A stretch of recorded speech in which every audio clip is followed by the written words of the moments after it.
आज हमने यज्ञ किया भगवान श्री सीताराम लक्ष्मण हनुमान जी की प्रसन्नता के लिए। कोई भी शुभ काम में यज्ञ एक बड़ी ही आवश्यक अभिन्न वस्तु है। और कोई भी वैदिक अनुष्ठान हो, इसका प्रारंभ स्वस्ति वाचन और यज्ञ से होता था। तो यज्ञ यानी आहुति देना। तो जब यज्ञ में हम बैठते हैं तो घी, द्रवी और काला तिल, इनकी आहुति देते हैं।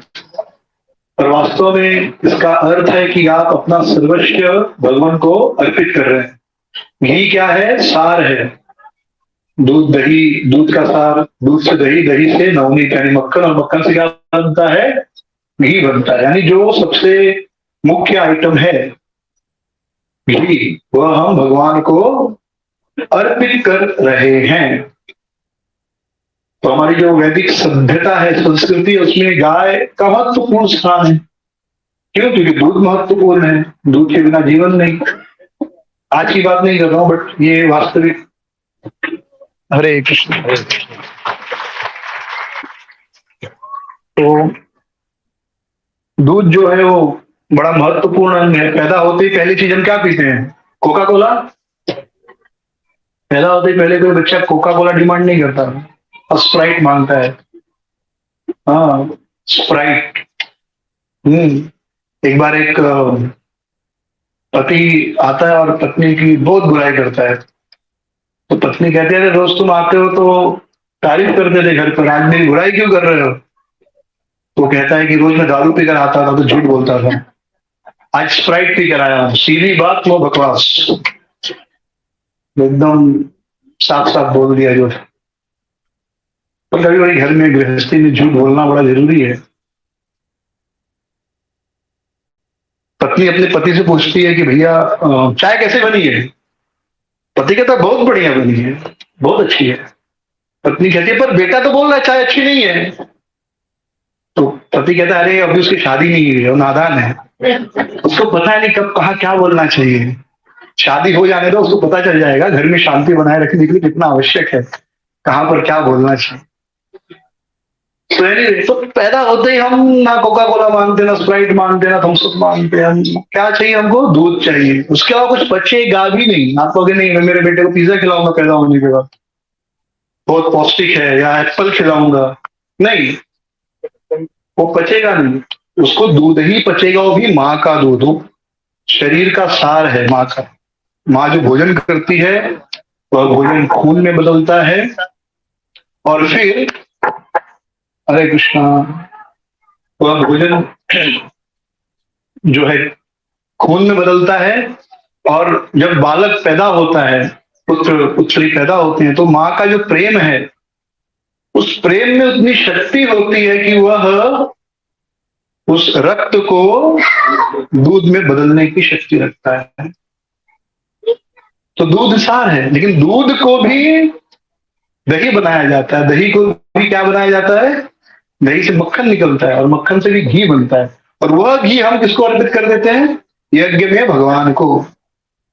यानी अपना जो सार है, जो हमारे जीवन का मुख्य, जो भी हमारे पास है वस्तु, या हमारे हर वस्तु का जो उद्देश्य है, चाहे हम विवाह कर रहे हैं, पढ़ाई कर रहे हैं, नौकरी कर रहे हैं, उसका जो भी सार है, एसेंस है, भगवान आपको अर्पित है। यह यज्ञ का उद्देश्य होता है। मैं कहीं पढ़ रहा था कि मतलब आजकल क्या, जब से अंग्रेज आए तब से उन्होंने हिंदू धर्म को तोड़ने की बहुत कोशिश की। और सबसे अच्छा तरीका है कि आपकी जो मान्यताएं हैं उनको आप गलत सिद्ध कर दो, तो लोग अपने आप अपने धर्म के प्रति उनके मन में शर्म महसूस होगी, स्वाभिमान महसूस नहीं होगा। जिस चीज के ऊपर आपको अभिमान नहीं हो, वो चीज आप ज्यादा दिन नहीं कर सकते। जैसे पहले यूपी वाले अपने आप को बहुत शर्मसार महसूस करते थे। यहाँ पर भैया भैया शब्द जो था वो इंसल्ट लगता था, लेकिन आज यूपी वाले कहीं जाते हैं तो लोग कहते हैं आप योगी जी के यहाँ के हैं, तो दे फील प्राउड। अच्छा, अब योगी जी जब से आए तब से दे फील समथिंग गुड कि नहीं। आज अगर पूरे भारत में कोई एक स्टेट है जो दंगा फ्री है, मुसलमानों के डर से मुक्त है, तो वो क्या है? उत्तर प्रदेश। देखिए इतना दंगे हो गए बंगाल में, इतने हिंदू मर गए, बड़े बड़े कितने सारे मंदिर जला दिए गए, लोगों को जला दिया गया, गुजरात में, बंगाल में, महाराष्ट्र में, बिहार में तो अभी भी जल रहा है। यूपी में एक चू भी नहीं बोला रामनवमी की दिन। तो दे फील प्राइड, तो अभिमान होता है, हाँ है। तो उन्होंने क्या किया अंग्रेजों ने, आपके धर्म से आपको दूर कर दिया, हमारे धर्म से हमको दूर कर दिया। मैं पढ़ रहा था वो लाइन कि ये ऐसा मूर्खों का देश है जहां पर घी अग्नि में डाला जाता है, दूध शिव जी के ऊपर चढ़ाया जाता है, और लोग गोमूत्र और गोबर खाने की बात करते हैं। सुनने में बहुत लॉजिकल लगता है, सही बात है, दूध और घी खाने की वस्तु है, लेकिन हम दूध शिव जी के ऊपर चढ़ाते हैं, घी अग्नि में जलाते हैं, और लोग कहते हैं गोमूत्र पियो। हाँ, और गोबर भी पंचगव्य में खाया जाता है, और बाकी बहुत सी चीजों में उपयोग होता है उसका। वो सुनने में लगता है कि बराबर है, तो वास्तव में अगर आप देखेंगे तो गाय का असली वरदान क्या है, गोबर। इसलिए इसको क्या कहते हैं, गो वर। गो मतलब गाय, वर मतलब वरदान। भैंस का जो मल है वो गोबर नहीं है, वो भैंस का मल है, उसको आप गोबर नहीं बोलना चाहिए, लेकिन हम बोलने लगते हैं आजकल भैंस के लिए, इसको हम गोबर बोलते हैं, वो गोबर नहीं है। गोवर का मतलब ये, गो मतलब देसी गाय, वर मतलब वरदान, एकदम सरल। तो पहले गाय के गोबर के कंडे से यज्ञ होते थे, देसी गाय की मैं बात कर रहा हूँ, देसी गाय के गोबर से घर में खाना पकता था, तो फेफड़े की बीमारी नहीं होती थी। फिर लोग भैंस के गोबर का, भैंस का जो टट्टी है उसका कंडा बना के रसोई घर को अशुद्ध कर दिए, बीमारियां होने लगी। फिर लोग कहने लगे नहीं अब गैस चाहिए, क्योंकि जो गोबर है वो नुकसान करता है। और दूसरी वस्तु, भगवान ने हमें सब कुछ दिया, तो लेना स्वार्थ, केवल लेना है स्वार्थ की निशानी है। देने से व्यक्ति महान बनता है, और देकर व्यक्ति ज्यादा प्राप्त करता है। तो जब हम भगवान को, जब अग्नि में यज्ञ किया जाता है, बहुत से लोग यज्ञ करते हैं और यज्ञ का फल नहीं मिलता, क्यों? सबसे पहला कारण, उनका घी अशुद्ध है। जर्सी गाय का घी है, क्या फायदा होगा उसका? 500 रुपया किलो घी, देसी गाय का घी 500 रुपया किलो हो ही नहीं सकता आज के समय में। तो आप एक तो नकली चीज से यज्ञ कर रहे हो, उसका धुआं आपको बीमारी फैलाएगा, जैसे पेट्रोल का धुआं है। लेकिन जब आप देसी गाय के गोबर और दही, उसका घी और कंडे से यज्ञ करते हैं, तो वातावरण पवित्र होता है, वातावरण शुद्ध होता है। गांव में आप लोगों ने देखा होगा, दिया का तेल, या तो सरसों का तेल, या तेल या घी का दिए का जलाकर ऊपर एक कटोरी रखते हैं, उसका धुआं जमा करते हो, धुएं से क्या बनाते हैं? आंखों को रोशनी देता है कि नहीं? तो हर धुआं खराब नहीं होता है, हर धुआं मतलब खराब क्या नहीं। लेकिन पेट्रोल का धुआं आंख में लगाएंगे तो क्या होगा? कोई देखिए, फिर पेट्रोल के धुएं से काजल बनाए तो उसकी आंखें क्या होगी? उसकी आंखें स्वस्थ होंगी? खराब, अंधा हो जाएगा। तो अगर पेट्रोल के धुएं का बने हुए काजल से अगर काजल बनाएंगे और लगाएंगे, कितना दिन आंखें रहेंगी? तो हर धुआं खराब नहीं होता। और सृष्टि में हम देखकर वापस प्राप्त करते हैं, सृष्टि को हम पवित्र कर रहे हैं, तो उसको शुद्ध करना भी हमारी जिम्मेदारी है। जब हम खेत में थोड़ा बीज देते हैं, तो वही खेत हमको कई गुना ज्यादा फसल देता है। कोई मूर्ख कह, देखो ये सारे मूर्ख खेतों में 4-4 किलो, 10-10 किलो चावल फेंक रहे हैं, धान फेंक रहे हैं, फिर 10 किलो धान में 50 लोग खाना खाएंगे, उनका पेट भरेगा। सही बात है कि नहीं? तो खेत में क्या बीज नहीं बोना चाहिए? तो जो मूर्ख है वही व्यक्ति कहेगा कि खेत में बीज क्यों डाल रहे हो, जाओ भूखे कितने पड़े उनको खाना खिला दो। नहीं, बीज डालोगे, 50 लोग का बीज डालोगे तो 5,000 लोगों का पेट भरेगा। तो वैसे ही यज्ञ में अगर हम 10 लोगों के खाने जितनी सामग्री, वो पैसे का सामग्री यज्ञ में डालेंगे, वातावरण शुद्ध होगा, लोगों की बीमारियां कम होंगी।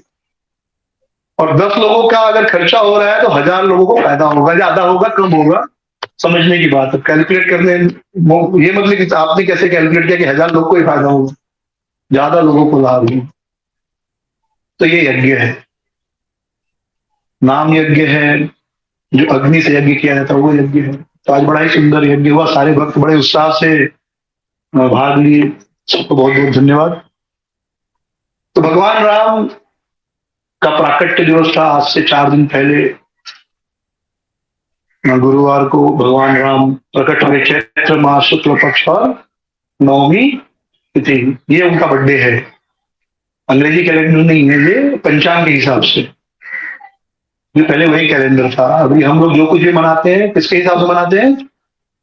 अंग्रेजी कैलेंडर। जैसे कहते हैं बर्थडे के दिन, जन्मदिन के दिन दान देना चाहिए, सही बात है, लेकिन हम अंग्रेजी कैलेंडर से जन्मदिन मनाते हैं, वो एक्चुअली जन्मदिन नहीं है हमारा। पंचांग के हिसाब से जो जन्मदिन है वही असली जन्मदिन है। उस दिन आप दान देंगे तो जन्मदिन के दिन दान देने का पुण्य प्राप्त होगा। जैसे एकादशी के दिन उपवास करने का जो फल है, वो आप किसी और दिन उपवास करेंगे तो उसका प्राप्त होगा नहीं। एकादशी के दिन उपवास करेंगे, हो सकता है उससे ज्यादा कड़क उपवास आप किसी और दिन करें, लेकिन एकादशी के दिन उपवास करने का जो फल है वह उस दिन नहीं प्राप्त होगा।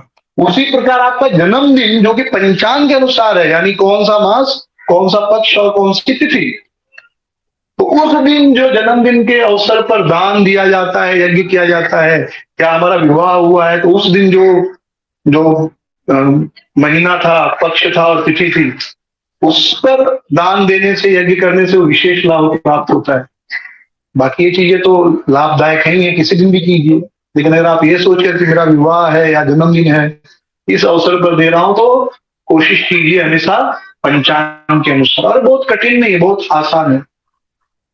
जैसे जन्माष्टमी हमेशा कब पड़ती है? अष्टमी के दिन। गणेश चतुर्थी चतुर्थी के दिन।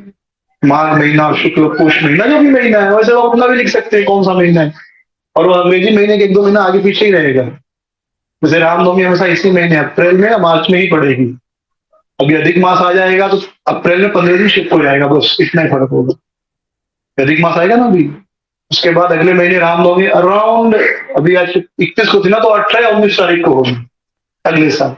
फिर पीछे आते आते फिर मार्च एंड में आ जाएगी, 3 साल में। फिर अधिक मास आएगा, फिर अप्रैल 20 तक चली जाएगी। जन्माष्टमी भी वैसे होता है, राइट? 15 अगस्त को पड़ती है, 14-15 अगस्त अधिक मास है, तो फिर 15 दिन आगे हो जाएगी अगस्त एंड में, और फिर या सितंबर फर्स्ट वीक में, और फिर पीछे आएगी 15 अगस्त से। बहुत कठिन नहीं है, और तिथि निकाली जा सकती है। आजकल आप तुरंत गूगल पे टाइप कीजिए 17 अक्टूबर 2020 पंचांग डेट, तुरंत आ जाएगा, ये मास, ये पक्ष और ये तिथि, उस दिन मनाएंगे, उसका विशेष लाभ है। तो भगवान श्री रामचंद्र रामनवमी के दिन प्रकट हुए, और मर्यादा पुरुषोत्तम है। भगवान राम दुष्टों का संहार करने के लिए आए, विशेष रूप से रावण का, और एक धर्म सिखाने आए। एक आदर्श पति, आदर्श राजा, आदर्श पुत्र। अगर किसी भी चीज का परफेक्शन देखना है इस भौतिक जगत में, तो भगवान राम से श्रेष्ठ कोई नहीं हो सकता। एक आदर्श भाई ढूंढना है, भगवान राम में आपको मिलेगा। एक आदर्श मित्र ढूंढना है, भगवान राम में आपको मिलेंगे।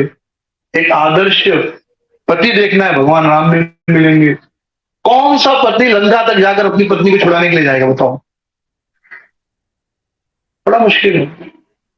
भगवान राम इतनी बड़ी सेना लेकर माता सीता को छुड़ाने के लिए चले गए कि उनके पास कोई कमी नहीं थी, राजा थे, राजा थे, चाहते तो दूसरी शादी आराम से कर सकते थे, लेकिन नहीं, पति धर्म है, पत्नी की रक्षा करना ये पति का धर्म है। तो इतनी बड़ी सेना लेकर समुंदर पार करके भगवान राम लंका गए, रावण का वध किया, माता सीता को वापस ले आए। आईने के सामने बैठे थे तो उन्होंने क्या देखा? बाल संवार रहे थे। उन्होंने देखा कि कान के पास के जो बाल हैं वो क्या हो गए हैं? सफेद हो गए। तो कान के पास के बाल सफेद हो गए मतलब बुढ़ापा आ गया, चौथापन। चौथापन यानी बुढ़ापा आ गया, मतलब मृत्यु दस्तक दे रही है। भाई अब तैयार रहो, आपको कभी भी लेकर मैं जा सकता हूं। तुमको तुरंत याद आया कि अब तो मेरा समय आ गया इस भौतिक जगत से जाने का। हमारे बाल सफेद होते हैं, तुमको क्या याद आता है? हेयर डाई याद आता है।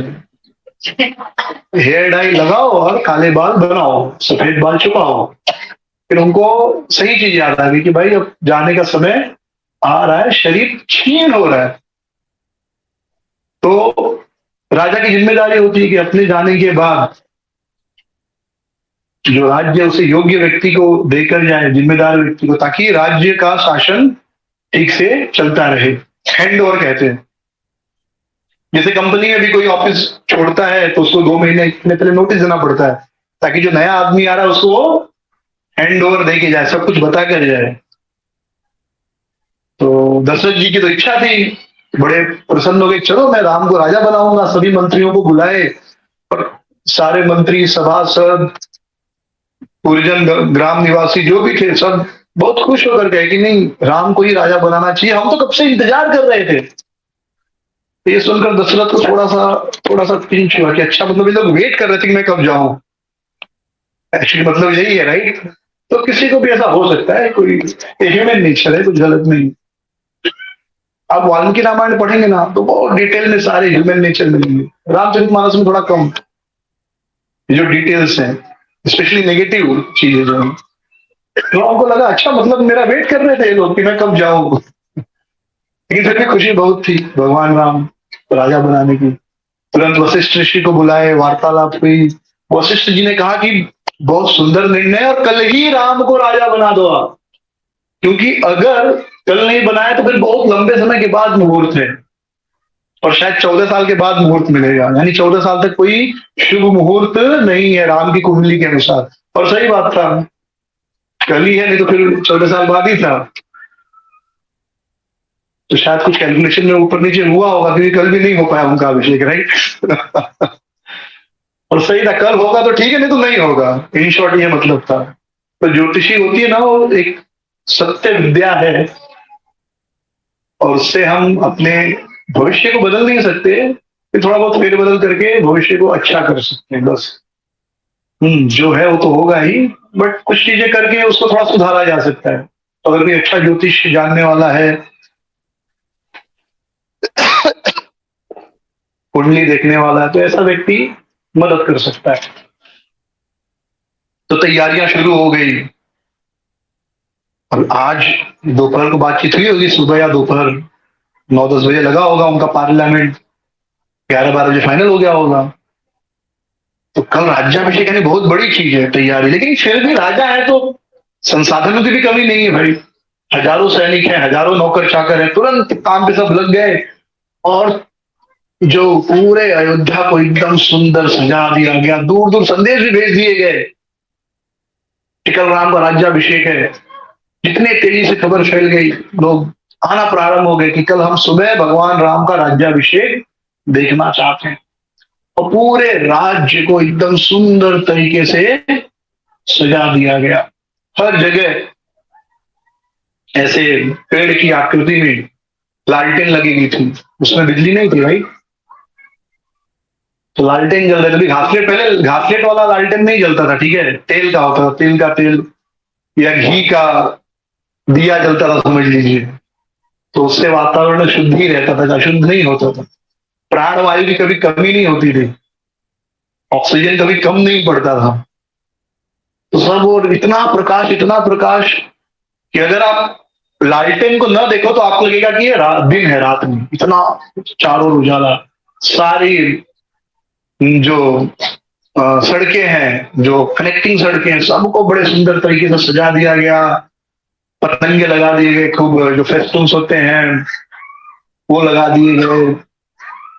केले के पत्तों से नगर को सजा दिया गया, सब जगह सुगंधित जल छिड़के जा रहे थे। और अक्षत होता है, और जो टूटे हुए ग्रेन होते हैं उनको सब उच्च कर दिया गया है। ये सब शुद्ध वस्तुएं होती हैं।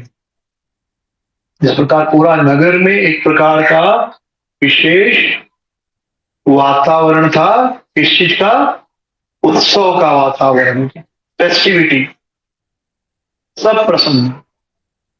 उसी समय एक छत पर एक व्यक्ति, उसकी 2 आंखें घूर कर ये सब देख रही थी कि ये सब क्या हो रहा है, अयोध्या में आज क्या हो गया है। चारों ओर उजाला ही उजाला। जैसे कोई फेस्टिवल होता है तो थोड़ा अलग लगता है, किसी के घर का फेस्टिवल हो तो आप देखते थोड़ा चाइनीज लाइट ऐसी वाली जलती है, और थोड़ा बहुत डेकोरेशन रहता है, म्यूजिक बजता है, तो पता चलता है कुछ तो है इनके घर पे। तो छत पर खड़ी हुई स्त्री देख रही है कि इस घर में क्या, इस नगर को क्या हो गया। सब लोग यहाँ से वहां भाग रहे, बहुत खुश हैं। सारे अयोध्या को दुल्हन की तरह सजाया गया है, पताकाएं लगी हुई हैं सब, और हार से सबके घरों को सजाया गया है। चारों ओर सुंदर सुंदर लैंटर्न लाइटिंग्स लगी हैं जिससे सुंदर प्रकाश निकल रहा है। हर व्यक्ति खुश है। और उस स्त्री ने देखा कि राम का जो महल है, जो एक समय उसकी मालकिन का था, और इसलिए उसका भी था, राइट। अगर मालिक का है तो नौकर का भी वो चीज होगा, राइट। अगर मालिक बीएमडब्ल्यू गाड़ी में घूमेगा तो ड्राइवर भी उसी गाड़ी को चलाएगा।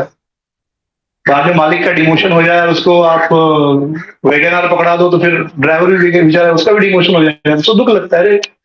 वो चाहता है मेरे मालिक की उन्नति हो। क्यों? मालिक की गाड़ी बढ़ेगी तो फिर मेरी भी गाड़ी, मैं भी अच्छी गाड़ी में घूमूंगा ना, मैं भी बीएमडब्ल्यू में घूमूंगा। तो देखिए कि उसको भी, उस नगर को भी बहुत सुंदर तरीके से सजाया गया था, और लोग उस महल में जा रहे हैं आ रहे, राम के महल में जा रहे हैं आ रहे। बड़ी हैरान, समझ नहीं पा रही थी क्या हो गया अयोध्या में आज। और उसे कोई विशेष खुशी नहीं हो रही थी। क्यों खुशी नहीं हो रही थी? क्योंकि आंखें तो अच्छा दृश्य देख रही थी, लेकिन आंखों पर जो फिल्टर लगा था वो द्वेष का, ईर्ष्या का फिल्टर था, और राम से बड़ी ईर्ष्या करती थी। इसलिए उसे वो वातावरण अच्छा नहीं लग रहा था, पर उसे समझ में नहीं आ रहा था हो क्या रहा है। तो जब लोग जा आ रहे थे तो एक दासी को उसने रोका, और क्या क्या हो रहा है यहाँ पर, सब इतना खुश क्यों है, क्या कारण है? तो उस दासी ने कहा, अरे तुमको पता नहीं, हमारे राम राजा बनने वाले हैं, कल उनका राज्याभिषेक होने वाला है। हाँ, कहा तुम सो रही हो?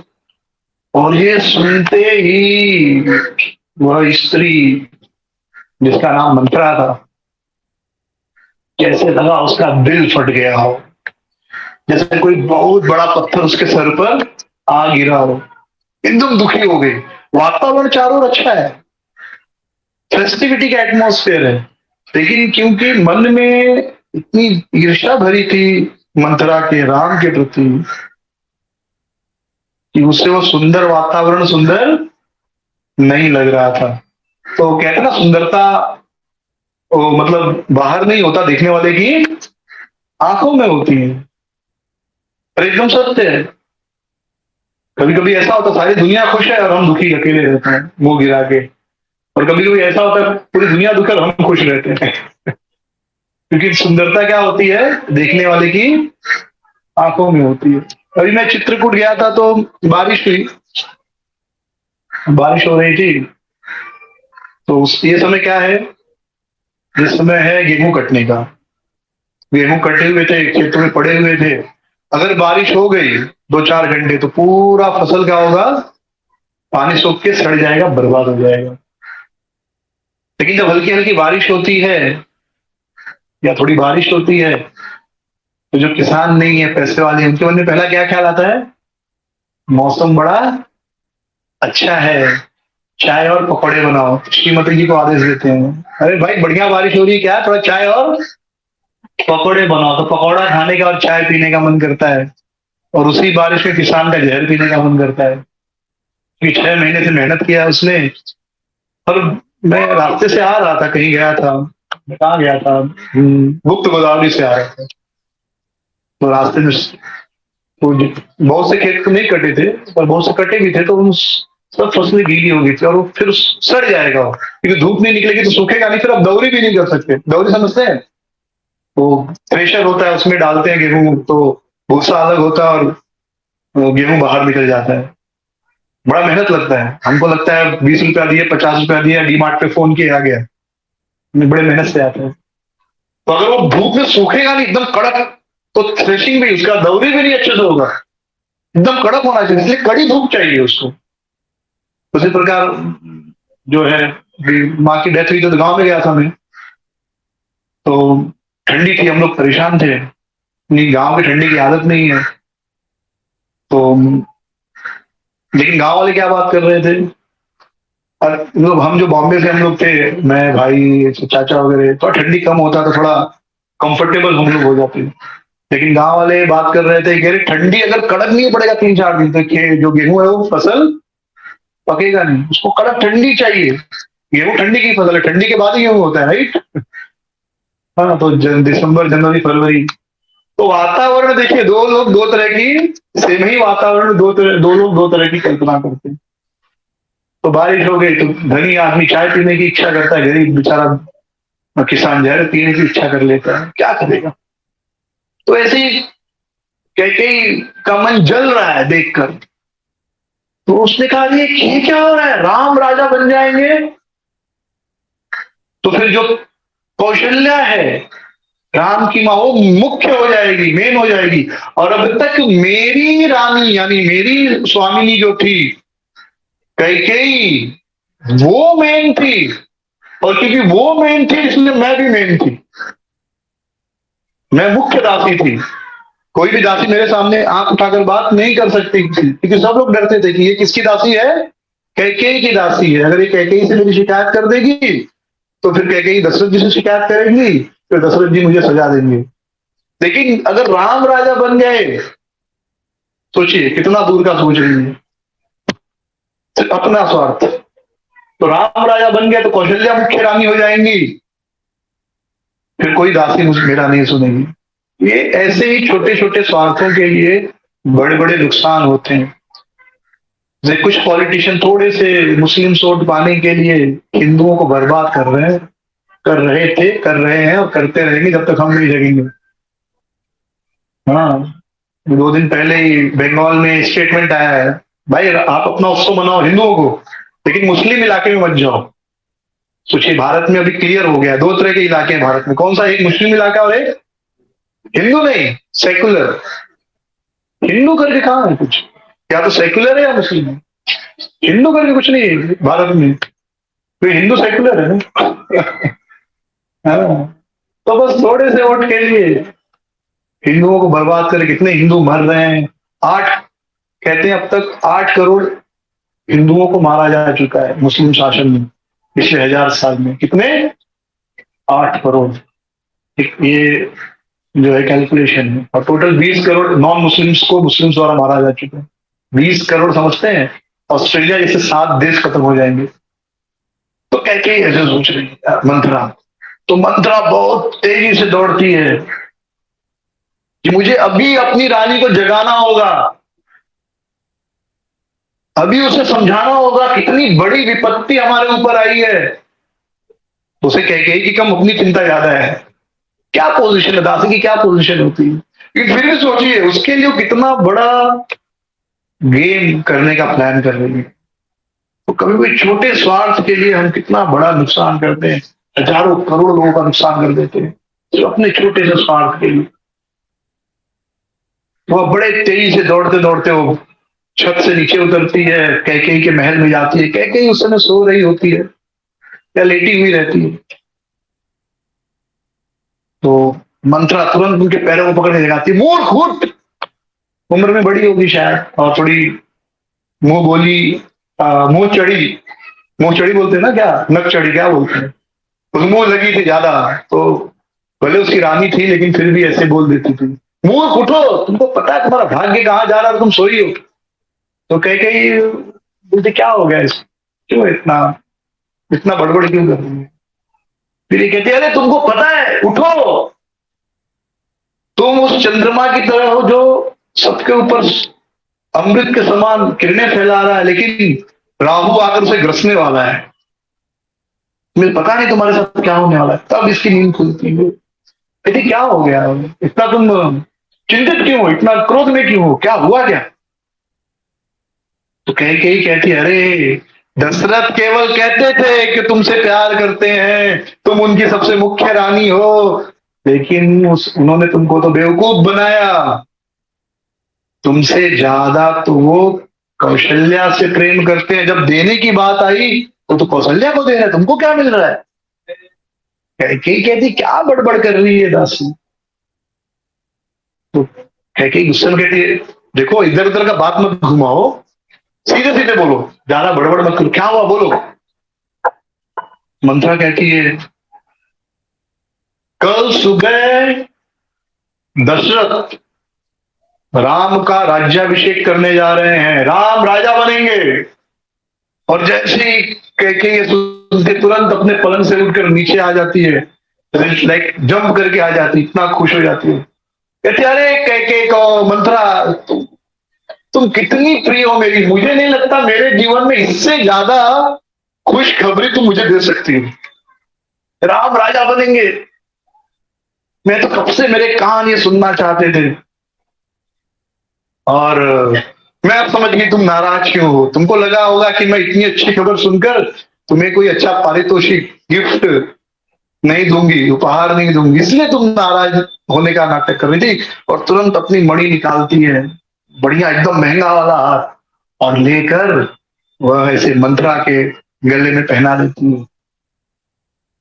मंत्रा ऐसे कहती है, हे भगवान क्या करें, नेचुरल रिएक्शन राइट, क्या होगा इसका।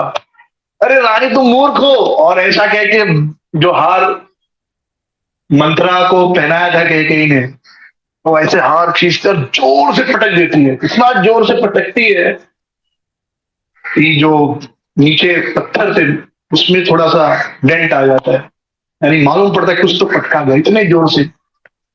अरे तुम तो दुर्भाग्यशालिनी हो, तुम्हारा तुम्हें कोई बुद्धि नहीं दिया विधाता ने, तुम वो कहती क्यों इतना रो रही है, क्या हुआ।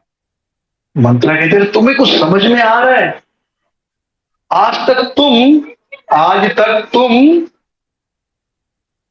दशरथ की प्रिय रानी थी, सारा धन तुम्हारे कंट्रोल में था, तुम्हें जब चाहिए जो चाहिए मिलता था, तुम दूसरों को बांट सकती थी। लेकिन क्या अब आप ऐसा कर सकती हो। जैसे ही राम राजा बनेंगे, कौशल्या राजमाता बन जाएंगी, आपकी कीमत क्या रहेगी, आप तो दासी बन जाओगी।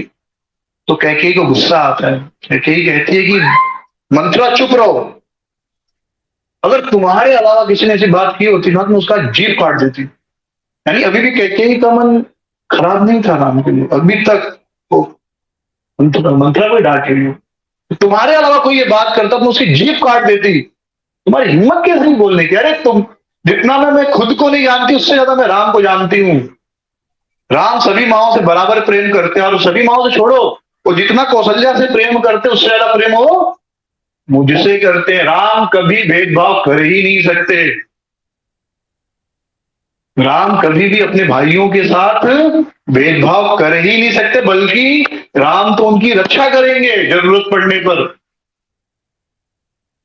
कैकेयी की बात सुनकर मंत्रा को विश्वास नहीं होता है, और उसे याद आता है कि कैसे एक बार जब राम लक्ष्मण चारों भाई छोटे थे तो हुआ क्या था कि राम ने एक बार ऐसी एक बाण बाण के आगे, जैसे हम गुब्बारा फेंकते ना किसी पर पानी भर के, जैसे बाण के आगे एक बॉल लगाया था, मिट्टी का बॉल, पूरा मिट्टी था जैसे भी बनाया, वो बाण मारा किसके ऊपर, मंत्रा के ऊपर। उसकी कुबड़ पर वो लगा बाण, और वो मिट्टी का जो बॉल था वो टूट गया, और पूरा उसके शरीर पर क्या आ गई, मिट्टी आ गई। तो चारों भाई खूब हंसने लगे। तो बचपन की वो घटना मंत्रा अभी तक अपने दिल में लेकर बैठी थी।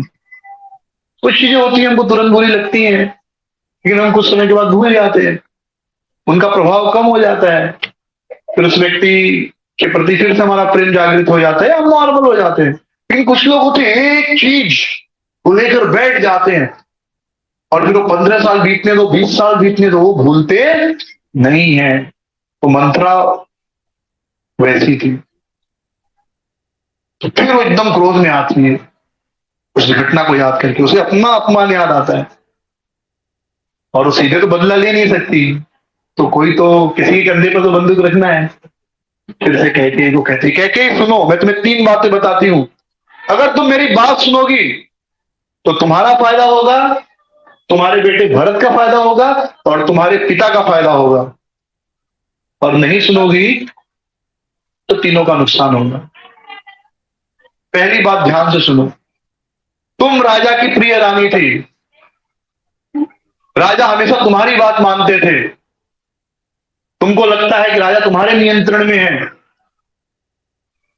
और क्योंकि तुम्हें पता था कि राजा तुम्हारे नियंत्रण में है, तो बहुत बार जानकर और बहुत बार अनजाने में भी तुमने कौशल्या को कष्ट पहुंचाया है, उसका उपहास किया है, अपमान किया है। मुझे पता है तुम घमंडी हो।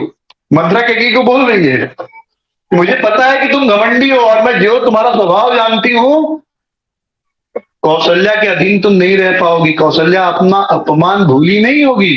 कौशल्या मूर्ख नहीं है। कौशल्या शांत थी, उसे पता था कि अभी उसका समय नहीं चल रहा है, लेकिन उसने एक सुंदर तलवार तैयार की, राम, और अब उस तलवार से वो तुम्हारा विनाश करेगी। कौशल्या जैसे ही राजमाता बनेगी, राम जैसे ही राजा बनेंगे, तुम कौशल्या की दासी बन जाओगी, भरत राम के दास बन जाएंगे। भरत राम के दास बन जाएंगे। और मान लो तुमको कभी किसी को दान देना है, कोई गरीब व्यक्ति आया तो आज तो खुद से उठा के दान दे देती हो, लेकिन कल तुम दान नहीं दे पाओगी। सोचिए, यानी भविष्य में अच्छा करने, भविष्य में दान देने के लिए वर्तमान में पूरा कबाड़ा करने की बात कर रही है। लॉजिक देखिए, लॉजिक कितना अच्छा लगता है। भविष्य में दान देना होगा तुमको, तो किससे, कहां से मांगोगी? तुमको कौशल्या से भिक्षा मांगनी पड़ेगी, और तुम जीवित नहीं रह पाओगी। तुम घमंडी हो, तुम कभी कौशल्या के अधीन नहीं रह पाओगी, तुम उससे बेहतर मरना पसंद करोगी। लेकिन यदि राम राजा नहीं बने तो तुम उस अपमान से बच जाओगी। तो लॉजिक तो थोड़ा समझ में आया कौशल कैकेयी को। फिर वो आगे कहती है कि अब दूसरी बात सुनो, जैसे ही राम राजा बनेंगे, वो लक्ष्मण के साथ तो अच्छे से रहेंगे, क्योंकि राम लक्ष्मण की बड़ी अच्छी दोस्ती है। वो लक्ष्मण का समर्थन करेंगे, लक्ष्मण का उत्साह बढ़ाएंगे, लक्ष्मण को सपोर्ट करेंगे। लेकिन भरत को तुरंत राज्य से निकाल देंगे, और उससे भी बुरा, भरत को मरवा देंगे, और भरत की मृत्यु हो जाएगी, या तो भरत को राज्य से निकाला मिल जाएगा। हे भरत, तुम वापस मत आना यहाँ पर। भरत उस समय अपने नाना के यहाँ थे, तो ऐसे ही विलाप कर रहे, भरत तुम एक काम करना, वहीं से कहीं और चले जाना, या वहीं से जंगल में चले जाना।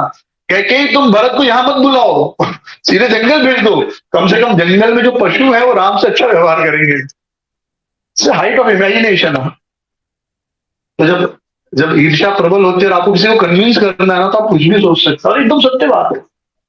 आप क्या कन्विंस करना है उस बेस पे आप कुछ भी बोल सकते हैं, और सुनने में भी सत्य लगेगा। हम्म। इसके लिए फिर वो विलाप करती है, "हे भरत, तुम कितने अच्छे हो, कितने सुंदर दिखते हो, कितने योग्य हो, लेकिन तुम्हारी माँ बिल्कुल मूर्ख है, तुम्हारा ख्याल नहीं रखती। अब तुम्हें तो पूरा जीवन दुख में जीना पड़ेगा। हे मेरे भरत, तुम अपने नाना के घर से सीधे चले जाना।" कैकेयी थोड़ी डर जाती, भैया क्या बोल रही है। फिर तीसरी बात कहती है कैकेयी, मंत्रा कैकेयी से, तुम्हारे पिता और जनक, इनके बीच दुश्मनी है।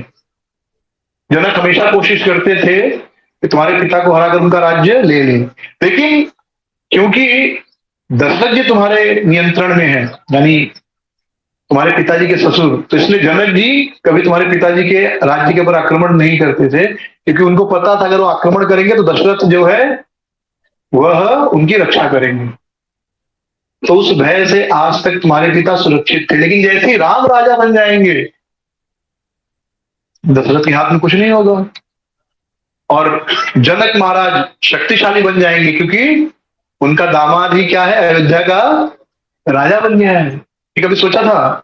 तो हम लोगों ने कभी सोचा नहीं होगा, क्योंकि उसे अपनी बात कन्विंस करानी है, तो कहां कहां का सोच रही है, और लगता है कि सही है। वो राजा बन जाएंगे, फिर दशरथ तो राजा रहेंगे नहीं, राम राजा बन जाएंगे, उनका दामाद राजा बन जाएगा, तो फिर वो बड़े आसानी से तुम्हारे पिता के राज्य पर आक्रमण कर लेंगे, क्योंकि उनको पता है कि अब अयोध्या से हमें कोई रुकावट नहीं आने वाली। तो हे मन कैकेयी, तुम अगर अपना भाग्य चाहती हो तो तुम्हें अभी पूरा बाजी बदलना होगा। तो मंत्रा की बात सुनती कैकेयी तो कहती, बहुत बहुत बढ़िया, बहुत बढ़िया मंत्रा, तुमसे अच्छा शुभ चिंतक तो मेरा दुनिया में कोई नहीं हो सकता। तुमसे अच्छा शुभ चिंतक दुनिया में मेरा कोई हो ही नहीं सकता। सोचिए, जो सबसे बड़ा बुरा करने वाला है, पूरा बर्बाद करने वाला, उसके लिए क्या कह रही है, तुमसे बड़ा शुभ चिंतक मेरा कोई नहीं हो सकता। घर में जब दो लोगों में झगड़ा होता है ना, बाहर वाले ऐसे वेल विशर बहुत मिलेंगे, जब आपका घर में आप भाई से या पिता से या पत्नी से झगड़ा हो गया, तो बहुत से लोग मिलेंगे जो आपको कहेंगे नहीं तुम सही हो, तुम ऐसा करना चाहिए, हाँ ऐसा बराबर। तो आपको लगेगा कि वो बाहर वाला मेरा बड़ा वेल विशर है, ये भाई तो मेरा दुश्मन है, ये पत्नी तो मेरी दुश्मन है, माँ बाप तो मेरे दुश्मन है। नहीं, वो बाहर वाला दुश्मन है। अगर वो सच्चा होता, अच्छा दोस्त होता, तो आपको सलाह देता, साथ में रहो, एक करने की कोशिश करता। तो कौशल्या कहती कहती तुमसे बड़ा मित्र मेरा इस दुनिया में कोई हो ही नहीं सकता। ये तुम्हारे कुबड़ में तो बहुत भंडार छुपा है ज्ञान का, और बताओ क्या क्या है इस कुबड़ में। और इसमें सारा ज्ञान तो इसी कुबड़ में था, मुझे आज पता चला। और क्या छुपा कर रखा है बताओ, जल्दी जल्दी बताओ, कैसे मैं सिचुएशन को पलट सकती हूँ, बदल सकती हूँ। मंत्रा ने कहा कि अरे, जो हम भूतकाल में अच्छा काम करते हैं, भूतकाल का अच्छा काम भविष्य में काम आता है। याद है आपको, जब आपके पति दशरथ महाराज एक दानव से युद्ध कर रहे थे, तो उस समय 2 बार आपने उनकी रक्षा की। एक बार जब महाराज दशरथ बेहोश हो गए, तो आप रथ को युद्ध भूमि से निकाल कर बाहर लेकर चली गई, और फिर जब वो उनकी सेवा की, होश में आए, फिर युद्ध में लग गए। और दूसरी बार युद्ध करते करते दशरथ के रथ का पहिया निकलने लगा, तो आपने अपनी उंगली, जो पहिए के बगल में छेद होता है जहां पर रॉड डाला जाता है, वहां पर डालकर रथ को पहिए से निकलने से, पहिए को रथ से बाहर निकलने से रोका। तो आप जो है 2 बार उनकी रक्षा की, और इससे प्रसन्न होकर दशरथ ने आपको 2 वरदान दिए। तो उस समय आपको कुछ जरूरत नहीं थी वरदान की, तो आपने वरदान लिया नहीं। ये अब समय है, अब आपको वरदान लेने का समय है। तो कैकेयी कहती क्या वरदान, क्या वरदान मांगू। मंत्रा कहती 2 वरदान मांगो। एक, राम को 14 वर्ष का वनवास मांगो, क्योंकि राम जब तक यहाँ रहेगा तब तक भरत सुखपूर्वक नहीं रह पाएगा। और दूसरा, भरत के लिए राज्य मांग लेना। और याद रखना, जब तक दशरथ महाराज तैयार न हो जाएं वरदान देने के लिए, तब तक उनसे बात मत कहना। तो कैकेयी आगे पूछते मंत्रा से कि मैं कैसे मनाऊं, क्या करूं। तो मंत्रा कहती तुम एक काम करो, तुरंत कोप भवन में चले जाओ। पहले रानियों के अलग से भवन होता था, रानियों के लिए, वे बड़े लोग थे। आजकल तो एक ही बीएचके में कोप भवन भी करो, प्रेम भवन भी, सब वही भवन है। सारा भवन उसी में है, चाहे कोप करना हो, प्रेम करना हो, बर्थडे पार्टी हो, डेथ हो, कुछ भी उसी भवन में, कुछ अलग नहीं है। लेकिन पहले भाई नाराज होने के लिए भी एक अलग अलग जो महल होता था। हाँ, रिच लोग थे भाई, राजा है तभी तो राजा है ना। तो कोप भवन में चले जाना, सारे कपड़े उतार के फेंक देना, एकदम जैसे कोई गरीब व्यक्ति हो, विधवा व्यक्ति हो, ऐसे रहना। जो आपका सिंदूर है, टीका है, सब निकाल के फेंक देना, काले कपड़े पहन के रहना, जमीन पर लेटे रहना। और जब दशरथ मनाने आएंगे तो बिल्कुल उनकी बात मत सुनना, उनको देखना भी मत। तो तुमको बहुत मनाएंगे, बहुत मनाएंगे, हाँ, लेकिन तुम उनको देखना मत। फिर तुमको वचन भी देंगे, एक मैं तुमको सोने चांदी दे दूंगा, राज्य दे दूंगा, ये राजा तुम्हारा नौकर बन जाएगा, ये दासी दूंगा, कुछ नहीं सुनना। और इस प्रकार जब उनकी बुद्धि कमजोर हो जाएगी, जैसे पत्नियां जैसे ही रोने लगती हैं, आदमी लोग की आधी बुद्धि खत्म हो जाती है। मैं सत्य है, फिर उनको समझ में नहीं आता अब करना क्या है। सारे झगड़ा झगड़ा होगा, इक्वल फाइट चल रहा है, तो जैसे ही पत्नी को लगता है भाई हम हार रहे, तुरंत 2 आंसू गिराएंगे, तो फिर आप हार गए, उसके आगे आर्ग्यूमेंट बंद, फिर गेम ओवर वहीं पर। तो जब वो उनकी बुद्धि कमजोर हो जाएगी, उसके बाद ही तुमको ये वरदान मांगना, पहले पक्का कर लेना, पक्का कि वरदान देना है। कौशल्या बहुत, अरे कैकेयी बड़ी खुशी, बोली मंत्रा वास्तव में तुझे मैं अपनी दासी नहीं, अपनी सलाहकार रखना चाहिए था। और वास्तव में दुनिया में कितनी सुंदर हो तुम, मैं तो आज देख रही हूँ तुम्हारी सुंदरता। संसार के लोग बेवकूफ है, उनको समझ भी नहीं आ रहा तुम कितनी सुंदर हो। वैसे कुबड़ लोग सुंदर लगते नहीं, पर तुम सच में सुंदर हो। और तुम टेढ़ी हो, कुबड़ टेढ़े होते ना, तो तुम टेढ़ी हो, एक्चुअली तुम वैसी लग रही हो जैसे कोई कमल का फूल हो और हवा के झोंके से टेढ़ा हो गया हो। बड़ा सुंदरता देखने वाले की आंख में, राइट। कमल ऐसे खड़ा रहता, हवा चलेगा तो टेढ़ा हो जाएगा, राइट। तो तो बोले तुम्हारी सुंदरता टेढ़ापन ऐसा लग रहा है जैसे कमल हवा का झोंका चल रहा है, मतलब कमल टेढ़ा हो गया, ऐसे सुंदर लग रही हो। और तुम बिल्कुल चिंता मत करो, जैसे ही भरत राजा बनेंगे ना, ये जितनी भी कुबड़ स्त्रियां हैं मेरे राज में, सबको तुम्हारी दासी बना दूंगी, तब सब तुम्हारी सेवा कर देंगी। और तुम्हारे कुबड़ के लिए बहुत बढ़िया सोने का एक हार बनवा दूंगी, जो तुम्हारे कुबड़ पर ऐसे डेकोरेट रहेगा। और ये सुन के मंथरा की छोटी बच्ची कैसे खुश हो जाती है, छोटे बच्चे की तारीफ करो ऐसे खुश हो रही है, तो उसको देखकर केके भी खुश हो रही है। लेकिन एक मंथरा को याद आया कि सब कुछ कल ही होने वाला है, तो आज ही सब करना पड़ेगा, सोच के काम नहीं होने वाला। तो कहते हैं रुको रुको, ये सब बाद में, अभी एक्शन टाइम है, जाओ तुम तुरंत जाओ और क्या करो, कुक भवन में जाओ। क्या कि प्लेन एक्शन के लिए चली गई, कुक भवन तैयार हो गई। इसके पश्चात दशरथ जी बहुत खुश थे, आपका राज्याभिषेक, पर मन में थोड़ा घबराहट भी हो रही थी कि कुछ अशुभ न हो जाए। जब आपके जीवन में कुछ बहुत बड़ा अच्छा शुभ होने वाला होता है, तो मन में एक थोड़ा भय भी आ जाता है, कहीं कुछ घटना न हो जाए। हम सबके जीवन में अनुभव है ये। जितना ज्यादा प्रेम उतना ज्यादा डर, ये नेचुरल है। वैसे जितना बड़ा शुभ होने है उतना ज्यादा अशुभ का डर लगता है। तो बोले चलो थोड़ा कैकेयी के पास जाता हूँ, थोड़ा बातचीत करूंगा, मन हल्का होगा। तो दशरथ महाराज कैकेयी के कमरे में जाते हैं, तो कैकेयी के महल में दशरथ प्रवेश कर रहे थे, तो कैकेयी का महल बड़े ही सुंदर तरीके से सजाया गया था। मतलब हमेशा, क्योंकि राजा अधिकतर समय वहीं रहते थे। सुमित्रा और कौशल्या के पास बहुत ही कम, हार्डली जाते थे, अधिकतर समय वो कैकेयी के पास ही बिताते थे। तो वह महल बहुत सुंदर तरीके से सजाया हुआ था। बहुत सुंदर तरह की तस्वीरें लगी होती थी महल में, सुंदर तरह के पकवान, सुंदर तरह की रस, पीने के अलग अलग पदार्थ, अलग अलग प्रकार के परफ्यूम, यानी एकदम इतना सुंदर कि कोई मतलब बेजान आदमी भी जान आ जाए, ऐसा वातावरण बनाकर उनके महल का रखा जाता था कैकेयी के। तो जब महल में पहुंचे दशरथ महाराज, तो देखते कैकेयी है नहीं, और जो बाकी दास दासी सब आंखें नीची करके हैं, मतलब कोई आज उस प्रसन्न मुद्रा में दिखाई नहीं दे रहा, सब आंखें चुरा रहे, भाई हमसे न पूछ ले क्या हो गया। तो पूछ रहे कैकेयी कहाँ गई, तो एक दासी डरते डरते कहती है कि महारानी कहाँ है, कोप भवन में। ये सुनते ही दशरथ महाराज की बुद्धि आधी तो वही खत्म हो जाती, कोप भवन में चली गई, मतलब दिमाग काम करना बंद कर देता, क्या हो गया। अधिकतर पत्नियों को अनुभव होगा, जब पत्नी कहती वी नीड टू टॉक, हमको बात करनी है, शाम को और कुछ बात करनी है, तो आधा दिमाग वही, क्या बात करनी है। तो आधा दिमाग काम करना बंद कर देता है। एनीवे, तो कोप भवन की ओर चले गए। जब कोप भवन में पहुंचे, हल्का उजाला था, अंधेरा था ऑलमोस्ट, तो देख एकदम अंधेरे में तो और ज्यादा दिल बैठ गया।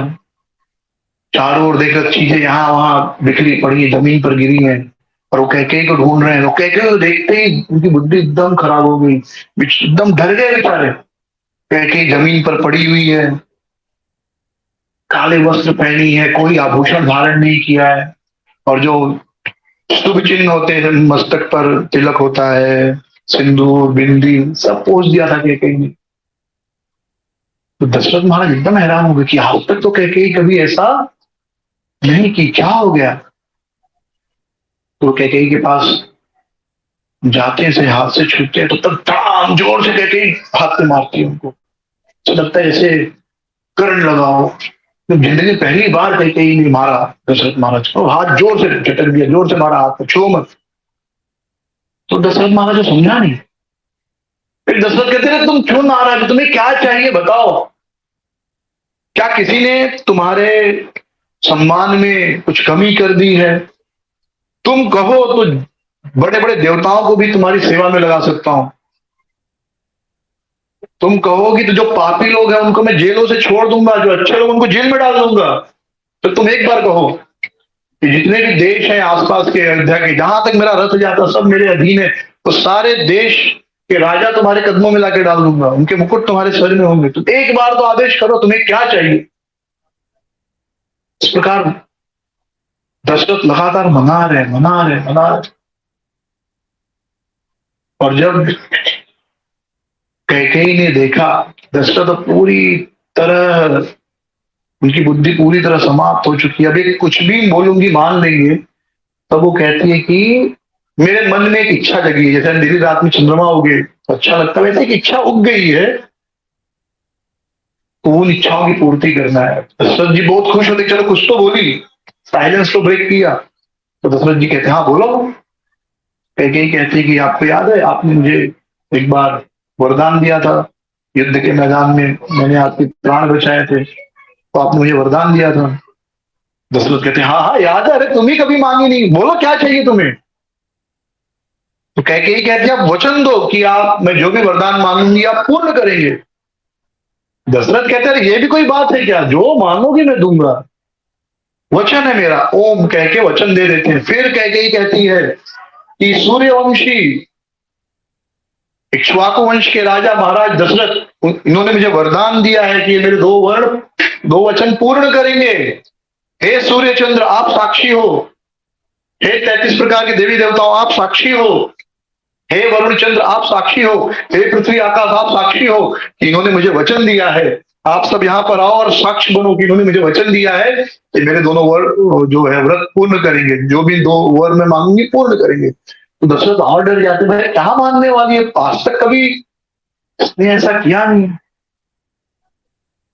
फिर वो कहते हैं अच्छा बोलो तुम्हें क्या चाहिए। तो कहती है कि मुझे पहला वरदान दीजिए कि राम के बदले भरत राजा बने, और दूसरा राम जो है साधु का वेश धारण करके 14 वर्षों के लिए वन में चले जाएं।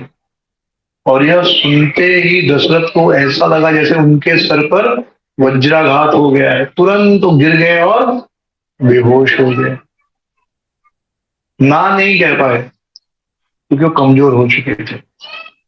तो आप देखेंगे कभी भी हम अगर, अब रामायण और महाभारत दोनों में ये चीजें होती, जब हम जरूरत से ज्यादा वचन दे देते हैं कि हाँ हाँ बोलो आप जो बोलोगे मैं कर दूंगा, तो क्या कहते हैं ओवर कॉन्फिडेंस। और ओवर कॉन्फिडेंस में हम कभी कभी छोटे सुख के लिए, थोड़े समय के सुख के लिए जीवन भर का दुख ले लेते हैं। थोड़ा सा वचन दे दिया उस समय खुशी में आनंद में, तो तुम्हारे दो व्रत पूर्ण करूंगा, दो वचन पूर्ण करूंगा, जो भी मांगोगे दूंगा। और उस दो वचन को पूरा करने में दशरथ महाराज को पूरे जीवन का दुख और अंत में मृत्यु प्राप्त हुई। महाभारत में भी आप देखेंगे भीष्म पितामह, उन्होंने भी अपने पिता को खुशी देने के लिए आजीवन ब्रह्मचर्य व्रत का पालन करने का नियम ले लिया, कोई विवाह नहीं करूंगा, आजीवन ब्रह्मचारी रहूंगा। और अंत में वह व्रत ही उनके दुख का कारण बन गया। यहां तक कि जब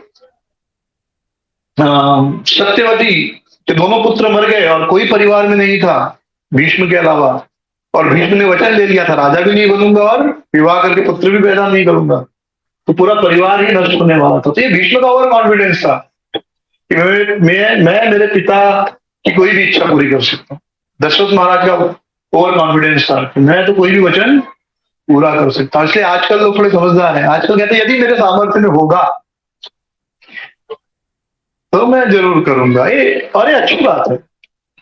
कोई कहे मुझे कुछ चाहिए, दोगे आप? हाँ दूंगा, अगर मेरे सामर्थ्य में होगा तो पक्का दूंगा। तो थोड़ा स्मार्ट बनना चाहिए ताकि आपको झूठ नहीं बोलना पड़े। दूसरी एक बड़ी अच्छी बात, सुखविलास टू बहुत अच्छी किताब लिखे हैं, Ramayan the game of life, पढ़िए कभी। रामायण, वाल्मीकि रामायण, रामचरितमानस, सबसे सबको सबसे पढ़ के उन्होंने बहुत अच्छे से लिखा है। तो उन्होंने एक बड़ी अच्छी बात बताई उसमें कि आप देखिए तो पब जो होता है, पब, पबजी नहीं, पबजी में भी वैसे ही होता होगा, पता नहीं पब में गए आप लोग, पब या कैसीनो जहाँ जुआ वगैरह खेलते हैं या जहाँ दारू लोग पीते हैं, वहां पे आप देखेंगे तो हमेशा अंधेरा रहता है, एकदम डिम लाइट जलती रहती है, बराबर है। और स्कूल वगैरह में जो है आप जाएंगे तो लाइट पूरा रहेगा। स्कूल या कॉलेज में पढ़ाई जहाँ करने जा रहे हैं आप, और फुल लाइट होना चाहिए, बराबर। वहां पे डिम लाइट में पढ़ाई हुई क्या आज तक? आपको पढ़ने का मन ही नहीं करेगा। लेकिन पब है, दारू पीने का कैसीनो है, ये सब जगह जाएंगे तो वहां पे डिम लाइट रहती है, क्योंकि जैसा वातावरण है वैसा हमारी चेतना को प्रभावित करता है। और एकदम सत्य बात है, वातावरण चेतना को, हमारी सोचने की शक्ति को प्रभावित करता है। इसलिए हमेशा सतोगुणी वातावरण में रहना चाहिए। हमेशा ऐसा वातावरण घर का रखना चाहिए कि जो कि सतोगुणी हो। मंत्रा ने केकई को यही सलाह दी कि अपने महल में जो कि एकदम बढ़िया है, अच्छा है, वहां पर बातचीत करोगे तो दशरथ की बुद्धि घूमेगी नहीं। पहले ऐसा वातावरण बनाओ कि वो बुद्धि तो उनकी फेल हो जाए पहले ही, फिर जो बोलोगी वो करेंगे। तो इसका एक अलग अंडरस्टैंडिंग आचार्यगण देते हैं कि भगवान राम का राज्याभिषेक देखकर देवतागण डर गए कि राम राजा बन जाएंगे, अयोध्या में रहेंगे, सब गुडी गुडी चलेगा, सब अच्छा अच्छा चलेगा, तो रावण को मारेगा कौन। तो उन्होंने सरस्वती जी से प्रार्थना की और सरस्वती जी अगर मंत्रा का और फिर कैकेयी का दिमाग घुमा देती है और फिर ये सारा प्रसंग होता है। तो लीला तो अपनी तरफ है। फिर कुछ आचार्यगण ये भी कहते हैं कि कैकेयी माता ने बहुत बड़ा त्याग किया लोगों के कल्याण के लिए। कैकेयी भगवान राम से इतना प्रेम करती थी, थोड़े उनका कोई बुद्धि को घुमा सकता है।